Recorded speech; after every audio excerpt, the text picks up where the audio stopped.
गांव में एक पुरानी हवेली खड़ी थी, जिसे लोग भूतिया हवेली कहते थे। इस हवेली के बारे में सुनकर सभी डरते थे। गांव वाले कहते थे कि हवेली में एक आत्मा रहती है, जो रात के समय वहां पर दिखाई देती है। जैसे ही वे अंदर बढ़े, उन्होंने देखा कि दीवारों पर जाले लगे थे और फर्श पर धूल जमी हुई थी। आगे बढ़ते हुए वे एक पुराने कमरे में पहुंचे। अचानक कमरे का दरवाज़ा अपने आप बंद हो गया। सब लोग डर गए, लेकिन फिर भी उन्होंने हिम्मत जुटाकर दरवाज़ा खोला। जैसे ही दरवाज़ा खुला, अंदर एक पुरानी तस्वीर लटक रही थी, जो किसी महिला की थी। उस तस्वीर के नीचे एक नोट पड़ा था, जिसमें लिखा था, जो भी मुझे भूलने की कोशिश करेगा, उसे मेरी तरह जिंदगी बितानी पड़ेगी।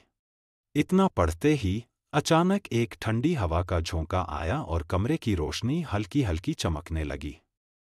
वे सब डर से कांपने लगे और तभी उस तस्वीर में लटकी महिला की आंखें अचानक खुल गईं और उन्होंने घूरते हुए उनकी ओर देखा। सब के होश उड़ गए। दीवारों से चिल्लाने की आवाजें आने लगीं। इतना सब होते ही युवकों ने बिना कुछ कहे कमरे से बाहर भागने का फैसला किया। वे सभी हवेली से बाहर निकले, लेकिन वे यह मानते थे कि वे उस महिला की आत्मा को कभी नहीं भूल सकते थे। कहानी का अंत यह हुआ कि आज भी उस गांव के लोग रात को हवेली के पास जाने से डरते हैं।